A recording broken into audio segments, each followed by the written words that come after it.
and welcome. My name is Lisa Asfahani. I've been a practicing PA for about 14 years now, and 11 of them in rheumatology. I'm working in a private practice in adult rheumatology in Temecula, California. Today, I'll be presenting a medication review about the rates of anti-drug antibody development to Guselkumab used in the treatment of psoriatic arthritis. I'd like to thank you all for taking the time to listen to this presentation. I hope that this provides you with the most up-to-date and relevant information that you can use in your clinical practice to confidently treat patients with rheumatological disease. Guselkumab is a monoclonal inhibitor of the P19 subunit of IL-23, and it's used to treat adult patients with psoriasis, psoriatic arthritis, and the inflammatory bowel disease, ulcerative colitis, and Crohn's disease. Antibiotic resistance can occur from a variety of different mechanisms within the human body, but the end results are that the antibodies produced ultimately inhibit the drug being used from treating the disease for which it is intended. Not only can this reduce the efficacy of the drug, but it also is attributed to increasing risk of side effects, including drug reactions. In fact, some studies suggest that this immunogenicity could actually be responsible for up to 50% of secondary response failures to medications. One of the most important factors in determining how to prevent this drug resistance from happening is to understand the mechanism of how the antibody resistance occurs. This understanding allows researchers to create assays to better identify these autoantibodies.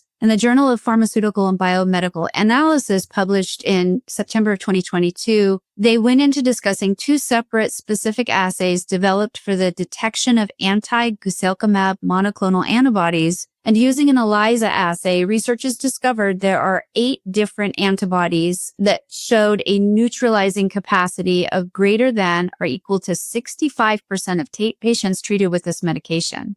These assays are commercially available. However, they are primarily at specialized laboratories like Biorad. But they can identify not only drug concentrations, but also antibody formation, both of which are important to the clinician and can help us to guide therapy. In another study published back in February of 2022 by McInnes et al., researchers aimed to determine the long-term safety and efficacy of Guselkumab in patients with psoriatic arthritis. In a nutshell, what they found was that Guselkumab in biologic-naïve patients, this medication was highly effective against multiple domains of disease, including skin, fingernail lesions, peripheral joint pain, spondylitis, dactylitis, and enthesitis, with no unexpected safety concerns after 2 years. They also found in the study that 7.3% of Guselkumab-treated patients tested positive for these autoantibodies to the drug. And of these patients, 5.7% were positive for neutralizing antibodies after 2 years. So what can we do as clinicians to reduce the risk of immunogenicity in our patients treated with Guselkumab?